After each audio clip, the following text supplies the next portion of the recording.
우리 묵상한 말씀 한번 이야기해 보겠습니다. 저는 1절에 각 사람은 위에 있는 권세들에게 복종하라라고 이제 처음 말씀하셨는데 좀 이상했어요. 하나님의 말씀은 이렇게 순종이 제사보다 낫다고 하시고 순종하라고 하시면서 왜 위에 있는 권세들한테는 복종하라는 말을 쓰셨어요? 이렇게 묵상을 했거든요. 그러다가 이제 생각이 난 게 저희가 지금 하나님이 저희를 그냥 세상에 뚝 떨어져 갖다 놓은 거잖아요. 이 가나안 땅에 정복을 하라고. 근데 여기 딱 떨어져 있는데 하나님을 모르는 사람들은 다 악인이잖아요, 지금. 여기서 우리를 이제 보호할 최소한의 그 울타리가 있어야 되는 거예요. 그래서 그 권세들한테 안 그러면 일단 저희 목숨을 일단 보존해야 되니까 복종하라고 하신 거고, 하나님 말씀의 순종이랑 복종의 차이가, 순종은 제가 자발적으로 따르는 제 의지가 들어가는 거더라고요. 그래서 하나님은 사실 더 중요한 게 저희가 하나님이랑 함께 구원 사역을 하는 건데, 근데 그거를 하나님 마음이랑 저희가 진짜 같아져서, 저희 의지로 정말 하나님을 쫓아서, 그래서 그 마음이 같아져서 하기를 원하시구나라는 생각이 들었어요. 그래서 저희가 이제 순종한다는 거는 말씀에 붙어 있고 어떻게든 말씀을 알으려고 막 노력을 하고 그런 의지를 보이게 바라셔서 그런 말을 쓰셨구나. 그래서 여기까지 저는 묵상했습니다. 순종하고 복종 깊은 생각을 했어요.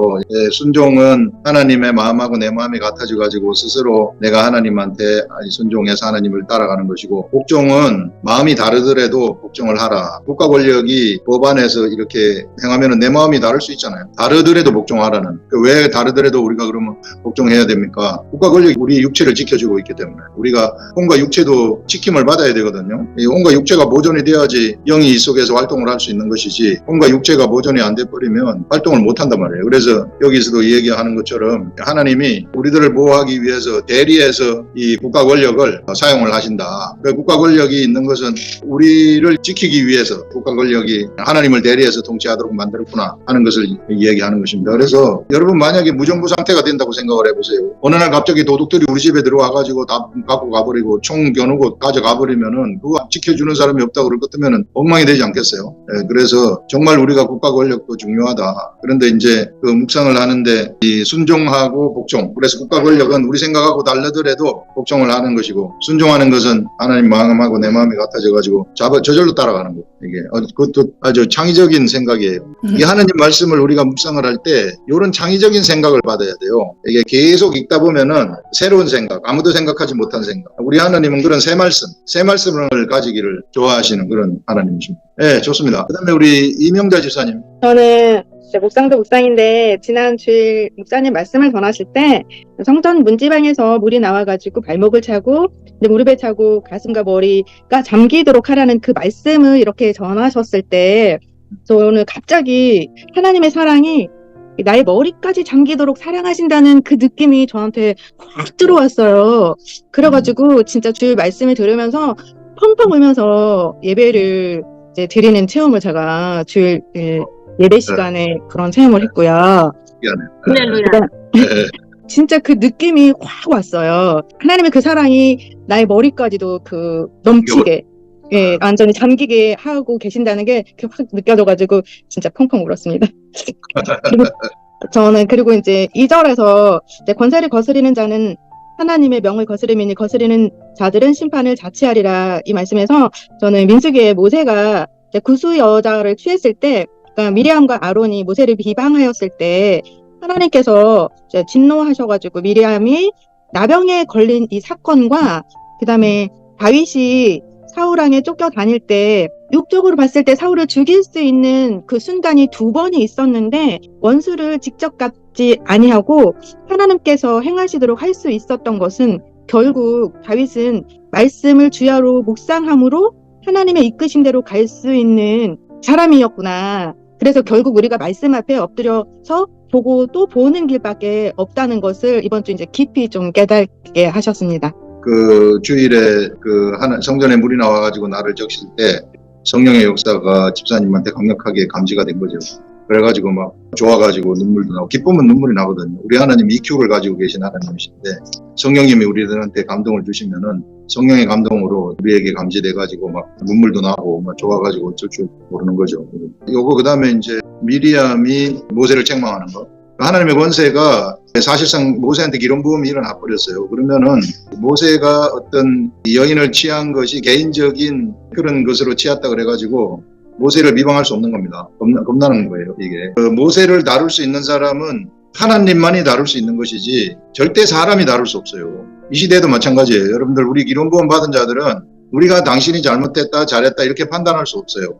아무리 옆에 사람이 내가 보기에 잘못된 일을 한다 할지라도 내가 그 사람을 정죄하지 말고 하나님이 알아서 하는 거예요. 모세가 잘못되는 것은 모세가 미리암 이방 여인을 취했다 그래가지고 이 옆에 사람이 그것을 정죄할 수 있는 것이 아니라 오직 모세는 기름 부음을 받았기 때문에 하나님만이 다루실 수 있다. 이 시대 마찬가지입니다. 우리들도. 그래서 옆에 사람이 잘못한다 그래가지고 내가 판단하지 마시라는, 하나님이 알아서 할 것이기 때문에 나는 그냥 옆에 쳐다보지 말고 하나님만 쳐다보면 되는 거예요. 그래서 우리는 그와 같이 옆에 사람이 잘못되는 쪽으로 가는 것 같으면 내가 기도를 해주는 거예요. 기도를 해가지고 하나님 올바른 길로 가게 해주세요. 이렇게 내가 막 앞서가지고 나가서 뭔가 행동을 취한다거나 이렇게 하지 마시라. 그러면 미리암처럼 문둥병이 나타날 수도 있어요. 영적인 문둥병이라는 것은 무감각증입니다. 하나님에 대해서 예민하지 못하고 영적인 무감각이 우리들한테 생길 수 있다. 자꾸 옆에 사람 쳐다보고 그렇게 하면은 영적인 무감각이 올 수 있다. 네, 좋습니다. 네, 그 다음에 우리 장석원 권사님. 저는 2절 그러므로 권세를 거스르는 자는 하나님의 명을 거스리니 거스르는 자들은 심판을 자취하리라. 이 말씀을 묵상할 때 사무엘상 13장 말씀을 생각나게 하셨습니다. 사울이 왕이 된 지 2년이 되었을 때 블레셋과 전쟁을 하게 되었습니다. 블레셋은 병력이 3만, 군사가 6천, 백성은 모래같이 많았다. 사울왕은 사방으로 궁지에 빠져있고 블레셋 군대는 위협하고 백성은 흩어지고 사무엘은 오지 않고 약속한 1회 동안을 기다렸으나 그럼에도 불구하고 사무엘이 나타나지 않자 부득이하게 하나님을 달래는 번제와 화목제를 드렸더니 드리기를 마치자 사무엘이 온지라. 사무엘이 사울에게 이르되 왕이 망령되이 행하였도다. 왕의 하나님 여호와께서 왕에게 내리신 명령을 지키지 아니하였도다. 그리하였더라면 여호와께서 이스라엘 위에 왕의 나라를 영원히 세우셨을 것이거늘. 하나님은 질서의 하나님이신데 사울왕이 제사장을 제쳐놓고 자기가 제사를 드려도 하나님께서 응답하실 거라는 그 생각은 누구의 생각이고 무질서입니다. 그러므로 사울왕의 제사는 하나님께서 받으실 수가 없고 사울왕의 불순종은 하나님께서 이스라엘 나라를 사울왕에게 맡길 수 없는 행동인 것입니다. 왕이 망령되이 행하였도다. 이렇게 육의 생각은 망령되이 하나님 대적합니다. 그러므로 두렵고 떨림으로 하나님 앞에 순종하기 위해 날마다 묵상하며 말씀 깨닫기를 위해 알고 하나님 앞에 순종하는 것, 이것이 하나님의 일이라 생각합니다. 그러니까 우리가 분수에 맞게 살라는 거예요. 쓸데없이 다른 데 간섭하지 말고 다른 사람 쳐다보지 말고 그 다음에 하나님하고 나 사이에 내 시킨 일만 하시라. 아무리 급하더라도 시킨 일만 하시고 우리 좀 기다릴 줄 알아야 된다. 우리 무슨 일이 일어났을 때 막 조급해가지고 지금 뭐가 잘못되면 어떡하나 잘못되나 어떡하나 내가 먼저 휙 나가버리거든요. 그러지 말고 적어도 3일을 기다리시라. 이게 우리 하나님 3일, 우리보다 먼저 3일 앞서가거든요. 우리 성령의 기름 부음 받은 자들의 삶은 우리 하나님이 3일 앞서갑니다. 그래서 우리가 미리미리 우리 방언 기도를 통해서 내 영이 기도를 이렇게 하면은 내가 갈 길이 예비가 되어 내 덕을 쌓는 게 영의 기도이기 때문에 그래서 3일 앞서가기 때문에 무슨 일이 터지면 내가 확 나가지 말고 한 적어도 3일 기다리시고 환경이 어떻게 변화되는지 가만히 관찰하시고 거기서 3일 지난 다음에 새로운 생각이 떠오르거나 이러면은 그때 행동을 하시라는 거예요. 그래서 3일 기다릴 때도 있고 석 달 기다릴 때도 있고 3년 기다릴 때도 있다. 요거 이 333 법칙 요거 제가 기다리는 거 좀 기다릴 줄 알아라. 이게 우리 가족이 아무리 안 변해도 좀 기다리시라는 거예요. 이 가족이 아무리 안 변해도 포기하지 마시고 끝까지 기도하면서 기다리시라. 그러면 때가 되면은 반드시 결실이 맺혀질 것입니다. 사람들이 잘못되는 건 조급해가지고 성경에 조급해가지고 잘못된 사람 되게 많아요. 사울도 너무 조급해가지고 그런 거 아니에요. 네, 권사님 좋습니다. 그 다음에 우리 최산성 권사님. 저는 전체적으로 이제 묵상 본문을 요약을 해봤을 때 이제 7절에 두려워할 자를 두려워하고 존경할 자를 존경해라. 우리 위에 세운 권위에 순종하는 것, 복종하는 것은 진노 때문에 하지 말고 양심을 따라 순종하고 복종하라는 말씀으로 정리해봤고요. 그러면 양심을 따라서 하라는 말씀은 하나님만을 경외하는 마음이라고 생각이 들었고 이 말씀은 곧 하나님의 진노 때문에 순종하거나 복종하는 것은 하나님의 세우신 권위에 질서에 순종하는 것이 아니라 두려움에 순종하는 것이잖아요. 그래서 두려움의 종로로 하는 것이기 때문에 하나님께서는 양심을 따라서 하라고 하십니다. 그 양심은 하나님의 그 권위에 순종하는 마음이고 하나님의 질서에 순종하는 마음. 그래서 그 마음으로 우리가 하나님 법에 하나님 세우신 권위에 순종하라는 말씀으로 깨닫게 되었고요. 예수님께서도 육체로도 계시고 하나님 아들로도 이 땅에 계셨을 때 예수님께서도 어머니 마리아의 말씀에 순종하신 것을 가나 혼례잔치 때 하나님께서도 당신이 세우신 그 질서에 순종하셨다는 그 작은 거 하나까지도 다 예수님이 우리에게 본이 되어 주셨기 때문에 우리도 이렇게 권위에 순종하는 것이 마땅하다라고 생각했습니다. 올 3월 달에 제가 이제 초등학교 청소를 담당을 하고 있는데 제가 그 핸드타올을 카트에다 싣고 다니는데 그 3층에 계신 100명이 넘는 선생님들 중에 다 어떤 분도 이제 그 제 카트에 그 핸드타올을 마음대로 가져가지 않는데 그 선생님만 만나면 꼭 저에게서 그 핸드타올을 저 가져갈게요 이러면서 그냥 가져가시더라고요. 근데 그게 이제 제가 좀 왜 저 선생님은 저렇게 가져가시지?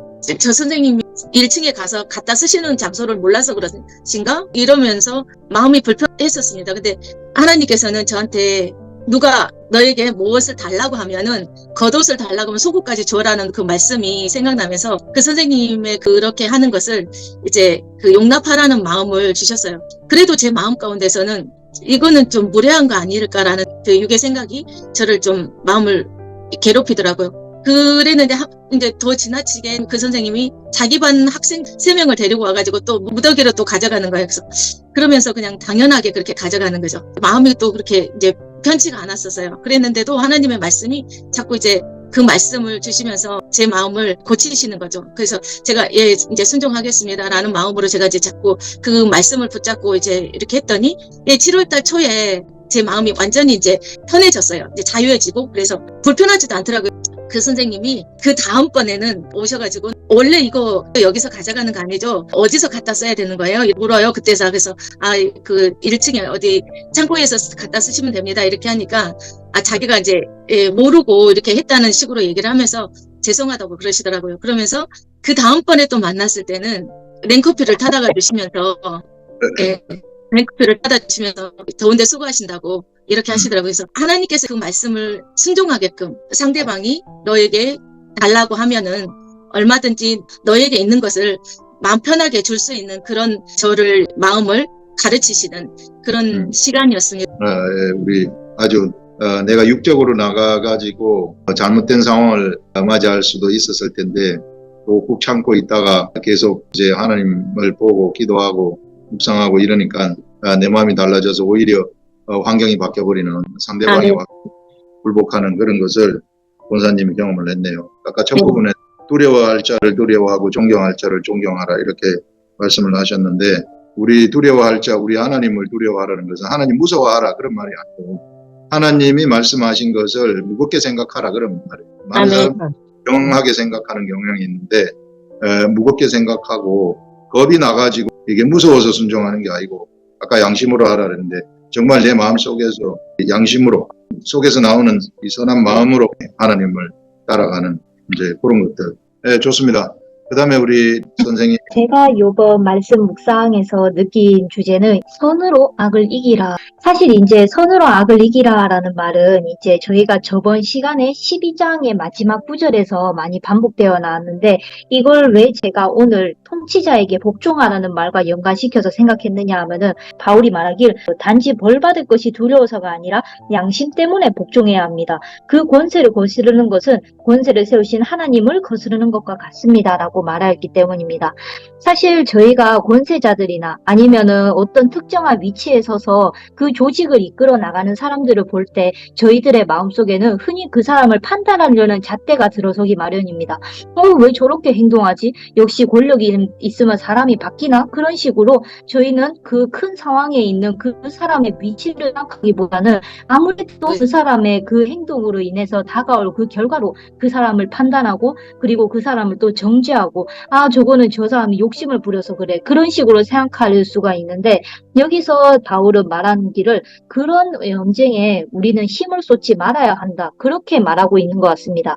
왜냐하면 그것은 결국에 인간의 잣대로 인간을 판단하는 것밖에 되지 않고 그리고 또한 그것은 우리가 하나님께서 세우신 그 권세를 인정하지 않고 인간의 권세를 인정한다. 그것이 되기 때문입니다. 만일 그것이 인간의 권세라면 우리 사람들의 말로 능히 바꾸고 성하게 할 수도 있고 또 쇠하게 할 수도 있겠지만은 그것이 아니라 하나님으로부터 온 것이라면 우리가 할 수 있는 것은 그저 주님 아버지 앞에 맡기고 하나님만을 주권자로 인정하는 그 선을 내 마음속에 세우고 남을 나의 잣대로 판단하는 그 악을 세우지 말아야겠구나. 그런 마음이 들었습니다.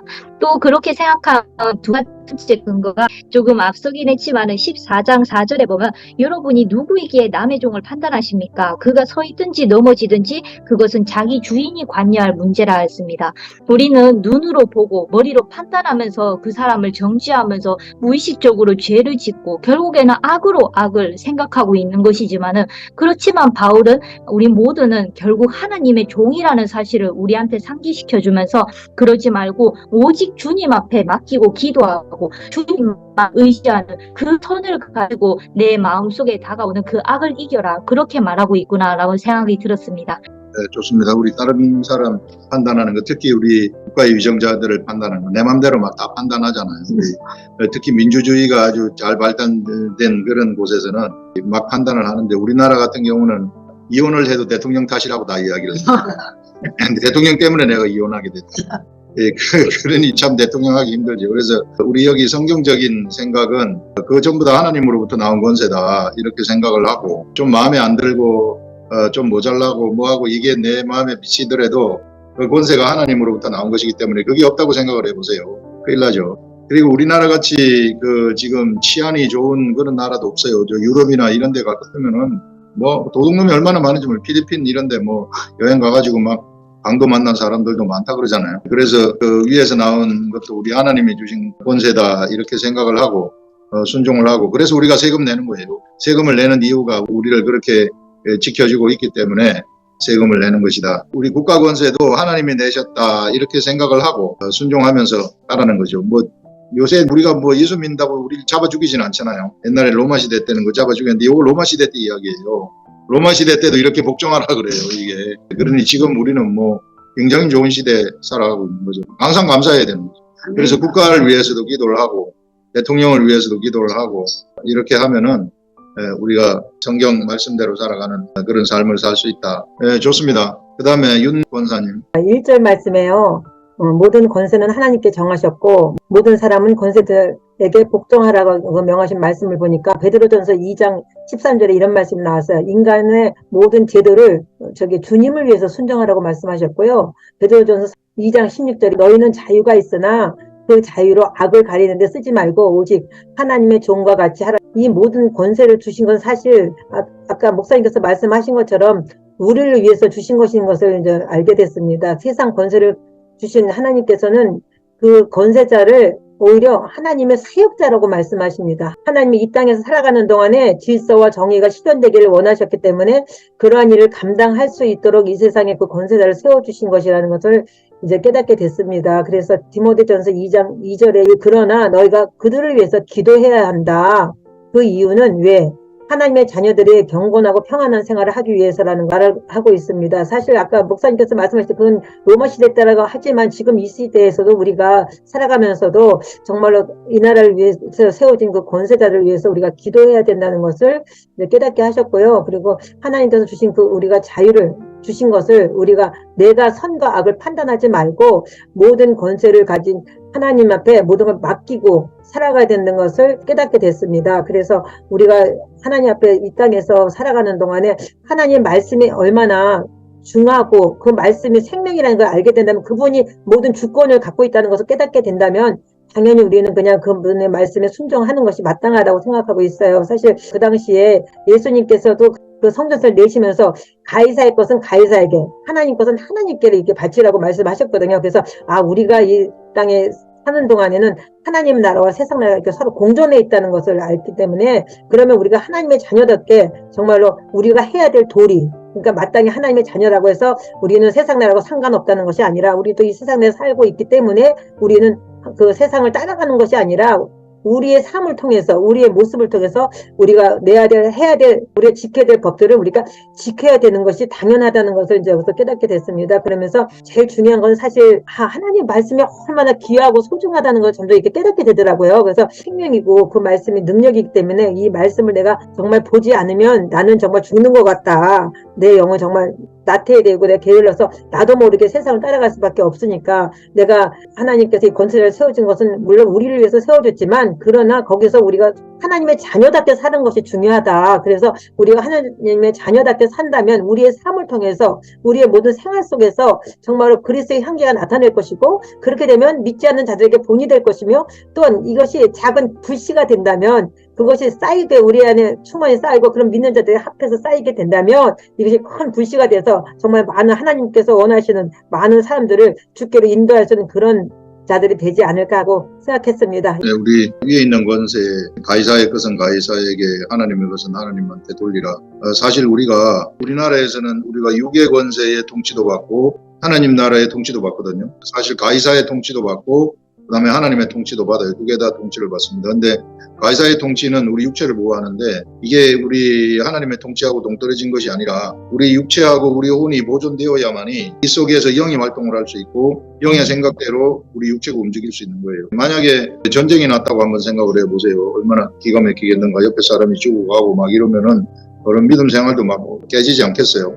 그래서 이런 전쟁에서도 하나님이 국가 권세를 통해 가지고 지켜주시는 거거든요. 그래서 우리들의 국가 권세가 강력하게 될 것 같으면은 우리나라를 넘보지 못하는 거죠. 그래서 이런 것들도 다 국가를 통해서 우리 하나님이 막아주고 있다.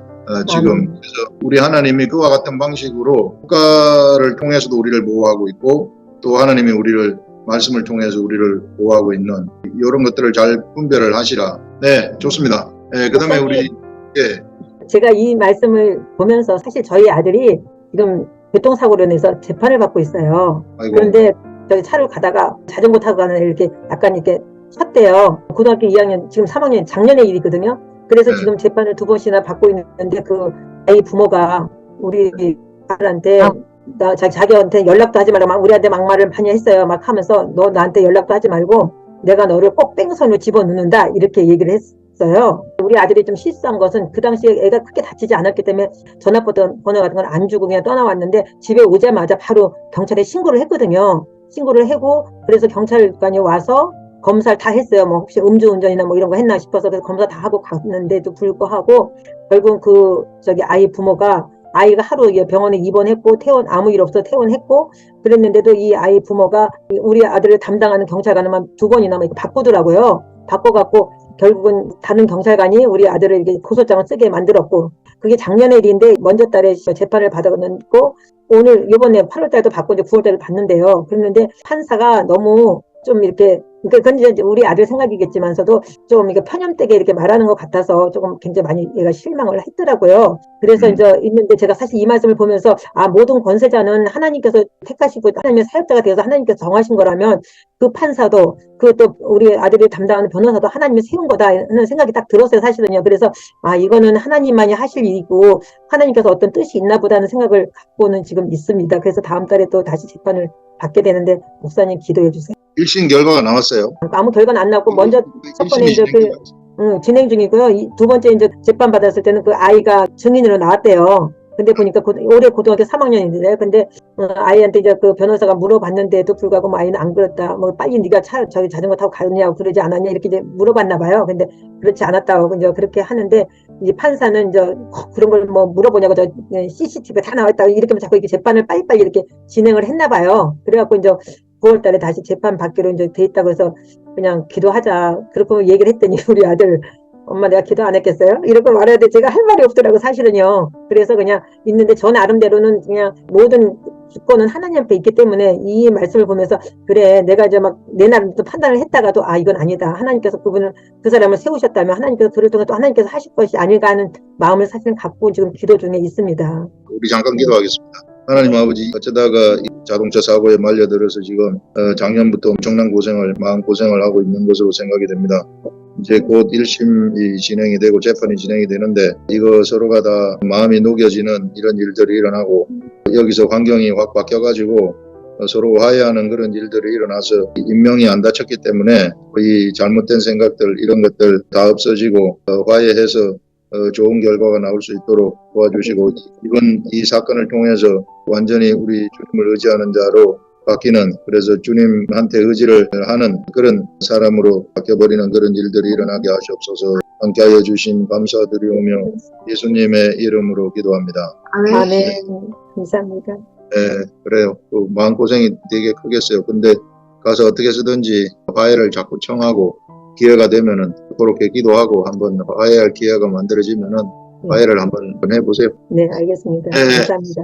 좋습니다. 그 다음에 우리 집사님. 근데 저는 첫 번째 권세가 무엇인지 힘이다. 권세는 하늘로부터 온다. 하나님으로부터 시작한다. 모든 권세는. 그리고 우리 본문에서는 세상 권세를 말씀하고 있잖아요. 이제 그런데 세상 권세 말고 성경 안에는 세상의 권세도 있지만 하나님의 아들들의 권세도 있는데 물론 오늘 말씀처럼 당연히 뭐 조세의 부분이라든가 법 부분이라든지 이거는 사실은 비신자라도 당연히 그 권세에 복종하고 질서에 순종해야 된다는 것은 당연한 일이기 때문에 저는 거기서 좀 지나가서 그러면 만약에 하나님의 명령과 우리가 이제 크리스찬으로서 동성애 문제도 있고 또 가까이는 그때 코로나 시즌 때 이제 교회를 닫는 부분에 대해서 많은 말들이 있었잖아요.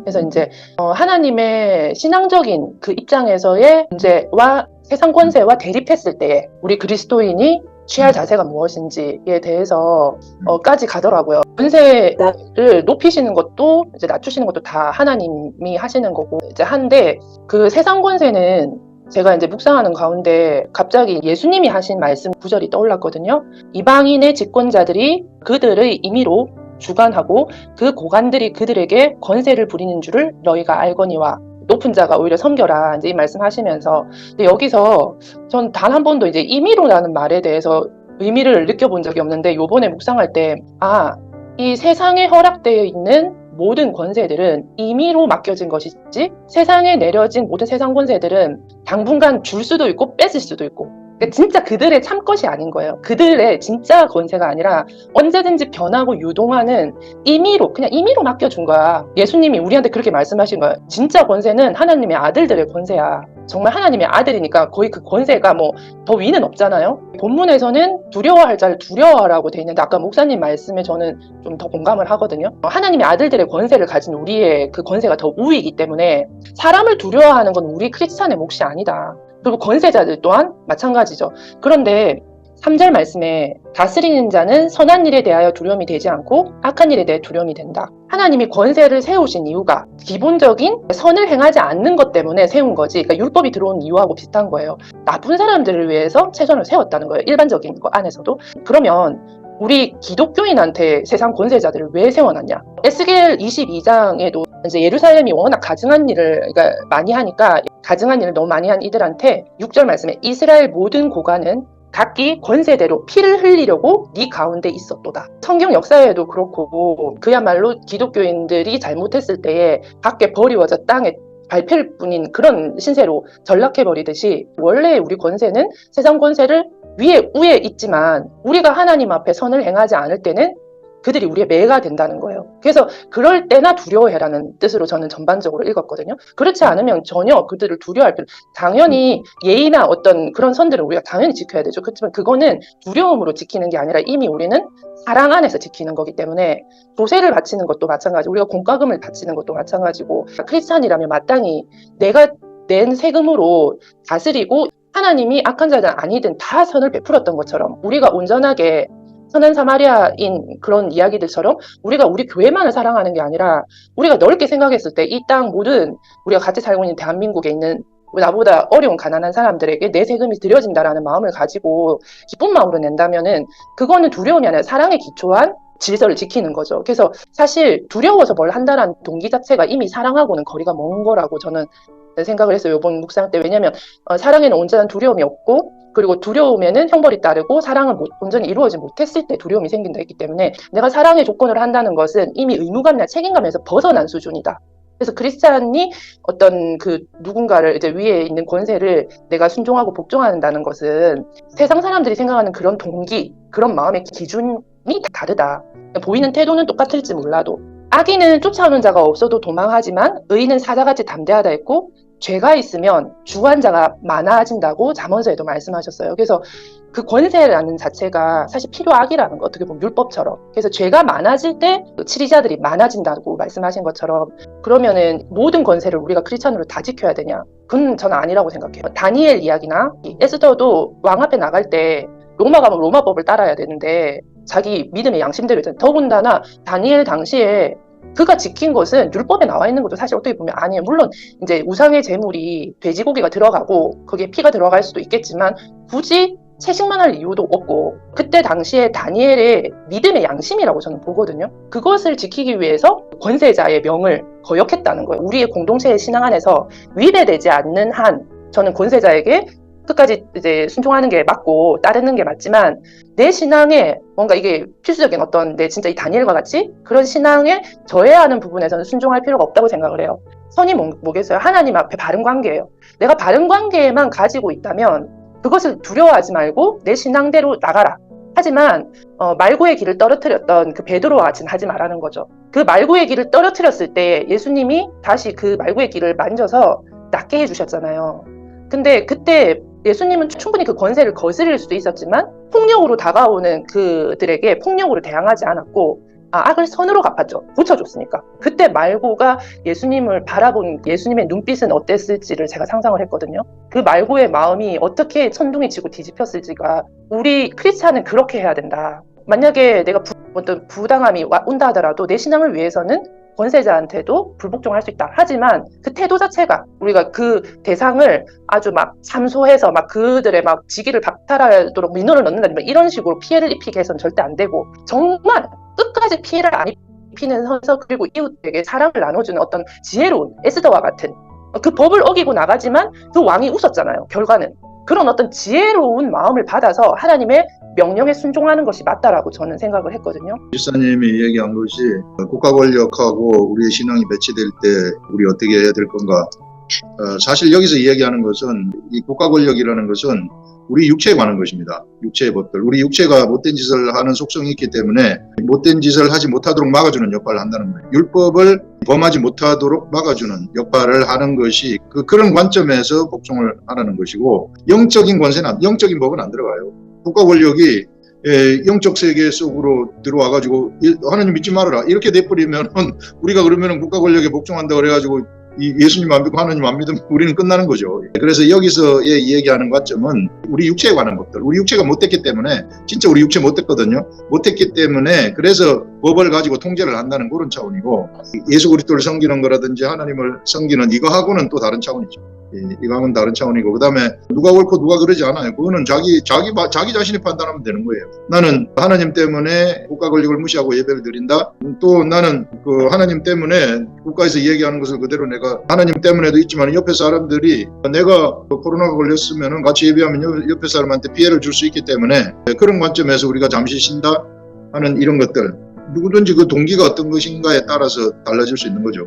그래서 우리는 절대 영적인 것은 양보해서는 안 되는 거죠.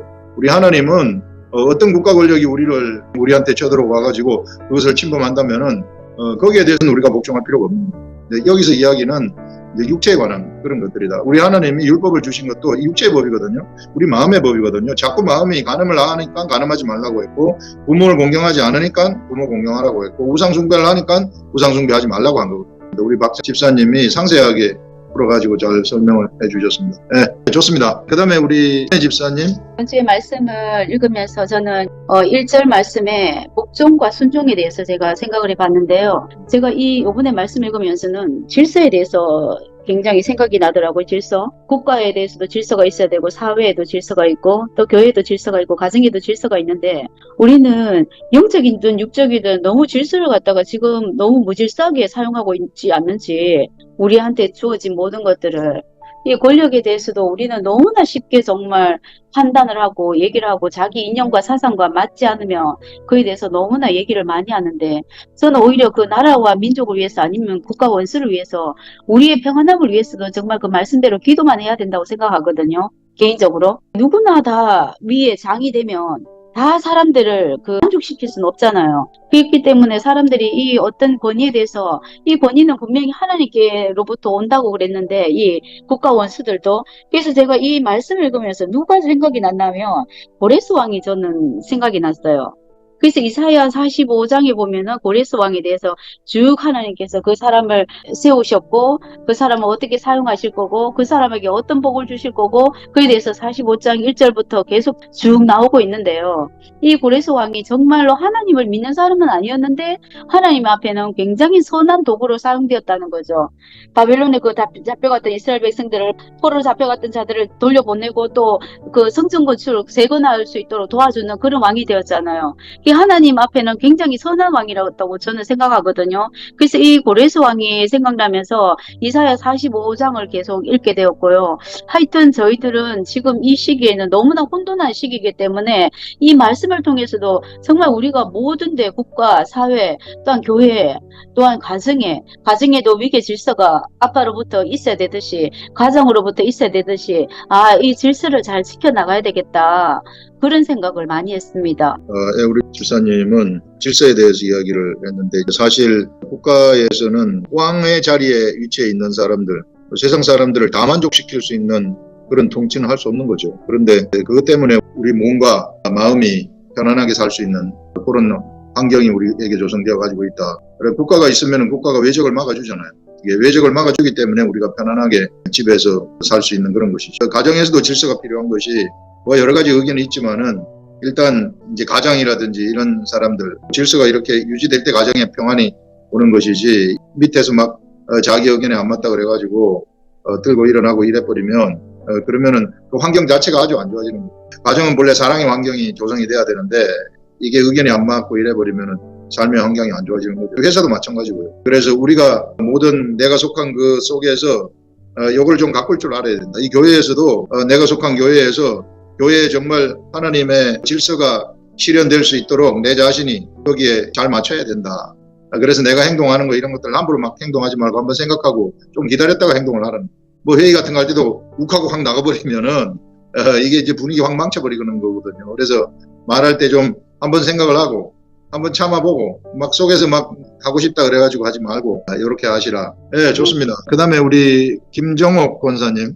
저는 1절에서 7절까지 전체를 이렇게 봤을 때 국가에서는 복종해라. 집사님 말씀하신 것 같이 국가에서는 이렇게 복종을 많이 사용하고 또 하나님의 말씀은 이렇게 자연스럽게 순종해라고. 우리는 하나님의 통치를 받고 국가에서는 보호를 받으니까 너무 참 좋은 일이구나. 우리는 이 땅에서도 법을 지켜야 하며 세금을 내야 하는 것도 같은 이유에서 그렇다고 생각합니다. 하나님께서 그 권위를 세우셨기 때문에 국가의 권위에 복종해라 합니다. 2절에 보면은 모든 권세에 거스리는 자는 하나님의 명을 거스리는 자들은 심판을 자취한다고 그랬잖아요. 그래서 우리는 하나님의 말씀을 두렵고 떨리는 마음으로 말씀에 순종해야 되겠구나 이렇게 생각을 했습니다. 우리는 자진해서 권세자에게나 나의 마음이 지켜야 하고 악한 일에 쓰여지지 않도록 자신을 하나님 말씀에 나갈 수 있도록 자신을 드리는 것이 참 하나님 앞에 바람직하다. 이 모든 세계 운행은 하나님의 말씀으로 운행을 하시니까 순종하는 것이 바람직하다 이렇게 생각을 했습니다. 그리고 6절, 7절을 말씀을 계속 이렇게 묵상을 하는데 마태복음 22장에 20절, 21절을 보니까 가이사의 것은 가이사에게 하나님의 것은 하나님께 바쳐라. 이렇게 국가에서도 완전히 세금을 바쳐야 되고 하나님 앞에도 떳떳하게 말씀에 순종하는 것이 바람직하구나 이렇게 묵상을 했습니다. 네, 우리가 그 가이사의 것은 가이사에게 하나님의 것은 하나님에게 우리 육체는 국가의 통치를 받고 있고 우리 영은 하나님의 통치를 받고 있다. 그래서 국가의 통치를 받는 데는 국가의 통치를 받는 것에 대한 우리가 세금을 내야 되고 우리 하나님의 통치를 받고 있으면은 하나님의 통치를 받고 있는 것에 대한 세금을 내야 되는데 이게 내가 당신 소속입니다. 예, 국가의 세금을 내는 것은 내가 당신 국가 소속입니다. 그래서 우리가 여권 가지고 외국에 나가더라도 외국에서 우리 대사관이 우리를 보호해 주지 않습니까? 외국 사람들이 함부로 우리를 어떻게 하지 못하도록 그런 것들 우리 국가의 소속이 되어 갖고 있기 때문에 우리 육체가 그런데 우리한테는 우리 육체가 있을 뿐만 아니라 우리한테는 영이 있단 말이에요. 살려주는 영. 아멘. 이 영은 우리가 하나님한테 속해 있단 말이에요.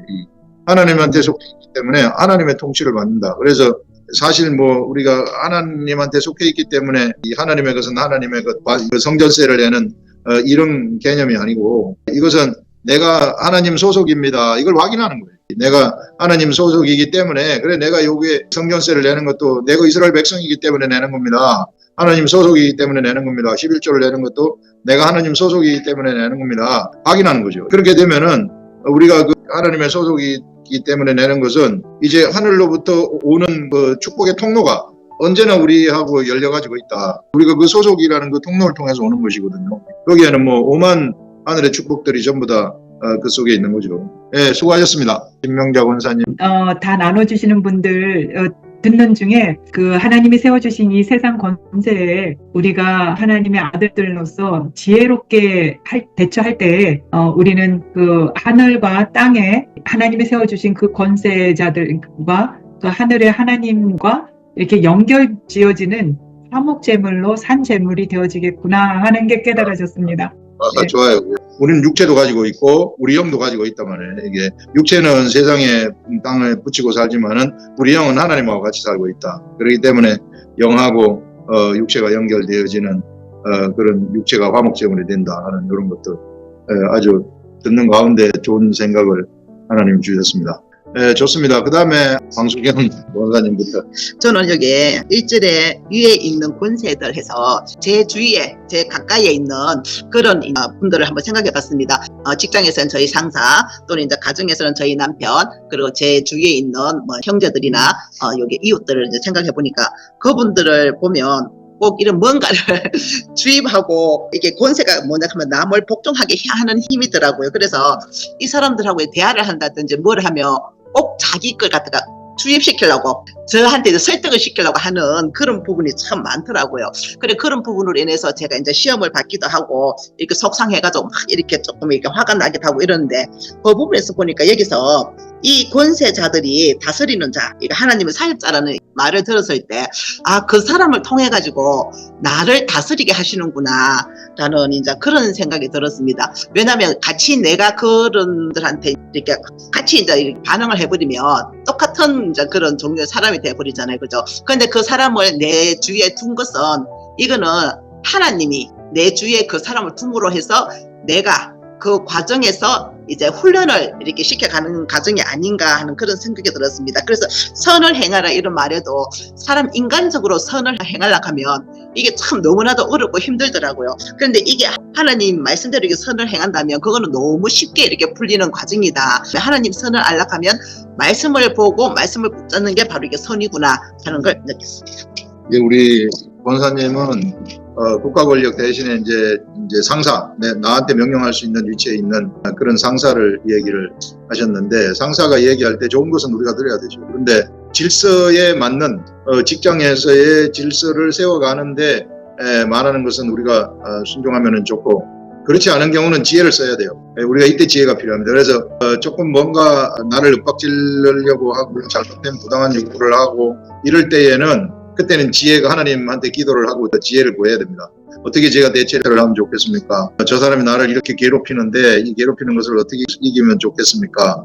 이렇게 지혜를 사용해야 되고 또 그런 사람들을 통해서 우리를 훈련시키실 수도 있어요. 내 잘못된 것들을 갖다가 하나님이 참는 훈련을 또 시킬 수도 있다. 네, 좋습니다. 그 다음에는 우리 강동학 선생님.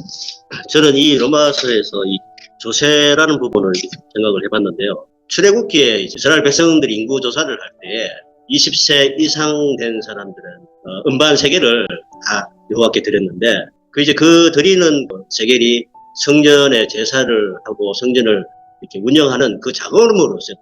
그것은 이제 하나님의 성막이 움직일 때마다 자금들이 필요하고 물질들이 필요하기 때문에 오늘날의 우리 나라가 이렇게 하나님의 축복을 받아서 나라가 경제가 부강해지는 것은 모든 게 하나님의 주권 안에서 우리나라가 이렇게 커졌다고 생각을 하거든요. 그게 바로 하나님의 권위 아래에 있는 그 통치자들이 지혜롭게 우리나라를 통치를 했기 때문에 우리나라 자체가 발전도 많이 하고 정말 우리나라에서 기독교를 열심히 하나님을 믿는 좋은 여건이 조성된 것도 하나님의 주권이라고 보거든요. 그래서 우리가 세금을 내고 그리고 권 있는 자들한테 복종하고 하는 것은 우리가 하나님의 주권 아래서 위정자들에게 세금을 바치는 그러한 것들이 바로 하나님의 주권에서 내가 할 일이다. 우리나라가 아주 빈곤 국가에 가서 지금 선교활동을 많이 하는데 정말 하나님을 믿는 좋은 환경이 이렇게 됐다는 것도 하나님의 주권 아래서 되었기 때문에 마태복음에서도 마찬가지로 예수님은 지혜롭게 얘기를 하셨잖아요. 가이사의 것은 가이사의 것이고 하나님의 것은 하나님의 것으로 해서 예수님은 정말 근동하게 지혜롭게 이렇게 말씀하셔서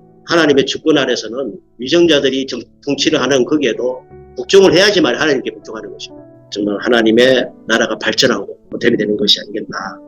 우리 강동화 선생님이 얘기한 것이 하나님의 성막이 운영되는 것, 하나님의 성막을 이스라엘 백성들이 낸 그 헌물 가지고 전부 다 운영을 하거든요. 그래서 이렇게 하나님의 성막 운영이 잘 되게 되면은 하나님이 이스라엘 백성들을 지켜주시기 때문에 거기에 위정자들도 하나님이 좋은 위정자들을 보내주셔가지고 국가 통치도 잘하게 한다. 그래서 이스라엘 나라를 보게 되면 이스라엘 백성들이 우상숭배로 빠져버리면은 왕도 같이 우상숭배로 빠져버려요. 그래서 왕도 아주 안 좋은 왕을 보내가지고 더 우상숭배로 빠져버리게 만들어버려요. 그래가지고 나중에 그것 때문에 심판받는 사사시대가 그거 아닙니까? 계속해서 우상숭배했다가 돌아오고 우상숭배했다가 돌아오고 그것을 반복하는 것을 우리가 볼 수 있는데요. 우리도 정말 하나님의 방식대로 하나님의 것하고 이런 것들을 성막을 잘 운영하는 성전을 잘 운영하는 그런 삶을 살아가게 되면은 하나님이 좋은 통치자도 보내주셔가지고 우리를 좋은 통치 가운데서 살아가게 한다. 그래서 옛날에 구약시대에는 제사를 잘 드린 사람들은 하늘의 축복을 받았다. 이 축복이라는 것은 육이 잘 되는, 육이 번성하는 이런 축복을 받았던 것을 볼 수 있습니다. 이 시대에도 우리가 하나님한테 예배를 잘 드리는 사람들은 이 세상에서도 좋은 환경 속에 우리가 들어가가지고 거기서 하늘의 축복을 받으면서 살아갈 수 있는 그런 일들이 일어난다 하는 것들을 우리가 생각을 할 수 있습니다. 네, 좋습니다. 그 다음에 김현민. 육체를 지켜주는 세상 권세. 우리 육체가 어차피 있어야 이 속에서 새로운 영이 살려주는 영이 탄생되어서 하나님의 일을 이 육체가 해나가는 옷이 된다 그랬잖아요. 하나님의 아들들이 이 땅에 있는 동안에 또 어떻게 우리에게 권세가 입혀지는가, 권세 받는 원리와 그 성장 과정, 그거에 대해서 저는 묵상을 하게 됐거든요. 제가 이거 본문을 계속 읽다 보니까 계속 생각이 안 나섰는데 오늘 말씀이 떠올랐어요. 마태복음 16장 19절에 예수님이 그 베드로의 신앙 고백을 듣고 나서 베드로에게 엄청난 권세를 줘요. 천국 열쇠를 주리니, 그 당장 받는 거 아니고 성령 세례 받고 난 뒤에 권세를 베드로가 사용을 했거든요. 그래서 그 영적인 권세가 입혀진 베드로와 그 영적인 권세가 없을 때 그 베드로, 이 비교가 시켜주시더라고요. 그러면서 너는 하나님의 그 권세를 이 땅에서 펼치면서 이 땅에서 하나님의 나라를 이렇게 확장시켜 가야 되는, 마치 여호수아처럼 가나안 땅을 점령하듯이 네 육체가 있는 동안에 그 기회로 그 시간에 네가 하나님의 일을, 하나님의 나라를 확장시켜 가야 되는데 너는 어떻게 권세를 받을 수 있을지, 그거를 저한테 이제 계속 물으시는 거죠. 그래서 오늘 그걸 알았어요. 첫 번째, 베드로에게 순순히 그 권세를 주시지 않았던 거죠. 베드로도 처음에는 막 예수님 쫓아다니면서 뭐 고생도 했겠고 예수님이 이렇게 하기도 했었고 3년을 교육과 훈련을 받았잖아요. 그와 같이 우리도 지금 이 영적인 훈련을 받고 있잖아요. 예수님 그 제자들처럼 저는 횟수로 한 7년 됐는데요. 이게 받으면서 뭐를 하나님께서 훈련시키냐 하면 선한 양심, 다윗이 말했던 게 정직한 영을 새롭게 해달라는 그 기도가 그 시편에 나와 있는데 오늘 본문에 나와 있는 선한 양심, 이게 뭐냐 하면 우리 자연인으로서는 이미 양심이 완전히 죄 때문에 완전히 죽었기 때문에 예수님이 너랑 나랑 같이 십자가에 죽자, 우리의 혼과 육을 십자가에 다 죽였잖아요. 죽였는데 그러면 지금 이렇게 다니는 이 육체, 이 마음은 뭔가? 이거는 이제 영의 옷이라고 그랬고, 그 하나님의 말씀을 통해서 하나님 앞에 볼 때에 정말 정직하게 내가 한 점 부끄럼 없는 새로운 혼으로 매일 거듭나는 이 훈련이 이 경건 훈련이라는 거죠. 그래서 하나님의 말씀에 거울로 항상 보고 묵상함을 통해서 내 마음이 깨끗하게 매일매일 하나님이 내 안에서 나를 통해서 하나님의 음성을 들려주실 때 내가 그거를 센스 있게 딱 알아챌 수 있는 거, 그거는 내 마음이 정직해야 되고 정말 그 선한 양심이어야만이 하나님의 영의 음성을 정말 여과 없이 바로 직통으로 그 하나님의 음성을 들을 수 있겠더라고요. 그래서 그 훈련을 하나님이 시켜야만이 그 다음에 권세를 주신다는 거죠. 그래서 권세를 주시는 그 과정을 저는 이제 생각해 보게 됐거든요. 그리고 거기에 이제 훈련을 통과한 사람들이 요셉이잖아요. 요셉이 애굽 땅에 가서 총리라는 엄청난 왕의 호를, 왕의 인장 반지를 낄 만큼 요셉이 엄청난 그 권세를 받아서 육적인 양식 나눠주는 그 일에 쓰임 받았던 그 권세도 결국은 하나님의 나라를 확장시켜 가는데 다 쓰이잖아요. 육적인 권세를 통해서 하나님의 나라에 그 야곱의 12아들을 먹여 살리는데 그 요셉도 세상 권세를 사용했다는 거죠. 그거는 중간에 그 경건의 훈련, 그 13년인가요? 그 훈련을 받았던 그때에 그 하나님의 음성을 알아차릴 수 있는 그 마음, 그 육체가 제일 좋아하지 않는 악을 분별해서 절대로 악이 들어오지 못하도록 하는 그 혼과 육을 경건 훈련시킨 후에 그 권세를 주셨다. 다윗도 마찬가지더라고요. 그 왕이 됐지만 계속해서 그렇게 하나님이 훈련시키고 난 다음에 남과 북을 하나로 통일시키면서 이스라엘의 이제 왕이 됐잖아요. 되기까지 처음에는 헤브론에서만 왕이 되었지만 나중에는 전 이스라엘 백성들이 인정하는 왕이 되기까지 그 20몇 년을 하나님이 훈련시켰잖아요. 그러면서 다윗이 속에 있던 정욕, 탐욕, 정직한 영, 또 선한 양심, 그리고 이제 육체까지도 죄를 미워하는 그런 사람으로 하나님이 만드시면서 정말 완전한 그 왕의 권세를 이사야서 22장 22절에 나와 있어요. 거기 보면 내가 또 다윗의 집에 열쇠를 그의 어깨에 두리니, 이걸 다윗만 말하는 게 아니라 다윗 뒤에 올 예수 그리스도에게도 열쇠가 나오거든요. 아까 천국 열쇠, 그 베드로에게 주신 열쇠, 그게 연결된다는 거죠. 그래서 최고의 권세는 그 하나님이 주시는 천국 열쇠인데 그 열쇠를 그의 어깨, 그 예수님의 어깨에 두리니 그가 열면 닫을 자가 없겠고 닫으면 열 자가 없는, 그거를 예수 그리스도에게 주겠다는 걸 이사야서를 통해서 예언을 하셔서 예수님이 이 땅에 오셨잖아요. 근데 오신 예수님이 그 열쇠를 또 누구한테 주냐면 베드로한테 똑같은 그 말씀을 하거든요. 내가 천국의 열쇠를 내게 주리니, 마태복음 16장 19절에 땅에서 무엇이든지 매면 하늘에서 매일 것이요 땅에서 무엇이든지 풀면 하늘에서 풀리리라. 요게 공통점이 창세기 1장 28절에 하나님이 아담을 창조하시면서 주신 권세, 그 권세도 똑같이 연결되더라고요. 아담한테 하나님이 그들에게 이르시되 생육하고 번성하여 땅에 충만하라. 땅이나 땅. 그리고 땅을 정복하라. 두 번째 땅. 그리고 땅에 움직이는 모든 생물을 다스리라. 땅.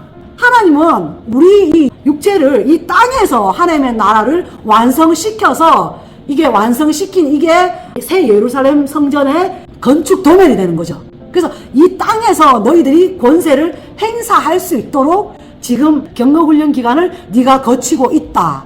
그래서 네가 잘 거치면 네가 베드로처럼 또 요셉처럼 다니엘, 다윗처럼 너에게 그 권세가 입혀진다. 그것이 천국 열쇠다. 그리고 사도 바울도 그 열쇠를 받았고 그 열쇠를 디도하고 디모데한테도 그 안수를 통해서 그 은사가 부릴 듯 해서 이 땅에서 하나님의 나라를 완성시켜 가는데 그 권세를 다 썼다. 하나님의 아들들이 이 땅에서 그 하나님의 일을 잘할 수 있도록 경건 훈련을 통해서 새로운 혼과 육을 가진 우리 하나님의 아들들에게 환경이, 땅에 있는 모든 것들이 다 도울 수 있는 그 천국 열쇠 주신다는 거죠. 그러니까 그런 소망을 갖고 네가 지금 훈련 받는 거를 게을리 하지 말고 열심히 이제 달려가고 이 땅에서 또 너를 이렇게 도와주는 그런 권세자들, 그 사람들한테 선을 행해라. 악을 악으로 갚지 말고 악을 선으로 이겨라. 이겨라 하는 자체가 경건 훈련을 해야 그 이길 수 있게 되는 거잖아요. 그래서 그 모든 과정을 하나님은 새 예루살렘 성전 건축을 이 땅에서 이루어 가는데 이걸 다 사용하시는 그걸 저는 보게 됐습니다. 우리 권세를 어떻게 밖으로 표출시키는가 이런 것들을 이야기를 했어요. 우리가 예수 그리스도를 믿게 되면 성령 믿고 권세를 받아가지고 우리가 거듭나게 되면은 이미 하늘과 땅의 모든 권세들이 우리들한테 와 있거든요. 그런데 문제는 내 옛사람이 문제예요. 내 옛사람이 요건 세상의 것이기 때문에 이것이 훈련을 안 받으면은 속에 있는 그 권세가 나갈 수가 없어요. 우리를 통해서. 우리가 막아보고 있기 때문에. 그래서 훈련이 되면은 내 마음하고 우리 주의 마음이 같아지는 이런 훈련을 하는 것인데, 그런 훈련이 되면은 속에 있는 권세들이 저절로 나가는 거예요. 내가 무슨 나가지 말라 해도 나가는 거예요. 그래서 우리 훈련이 필요하다. 사실 우리는 하늘과 땅의 모든 권세를 가지고 있는데 이것을 가장 방해하는 것은 우리 옛사람들이에요. 옛사람이 언제나 잡고 있고 언제나 내가 뭘 한번 해보겠다고 하고 나의 제국을 건설하려고 하고 이런 것들, 나의 제국을 건설하는 것은 우리 하나님의 뜻에 안 맞는 거죠. 우리 하나님이 우리를 세상에서 부르신 것은 하나님의 제국, 하나님의 나라, 예루살렘 성을 건축하기 위한 것인데 나는 내 제국을 내가 건설하려고 하니까 능력이 안 나타날 수밖에 없는 거예요. 그래서 우리가 여기서 훈련만 제대로 받게 되면은 저절로 능력이 나타나가지고 우리가 하나님의 목적대로 거룩한 도성 예루살렘을 건축한다 하는 것들을 우리 얘기할 수 있습니다.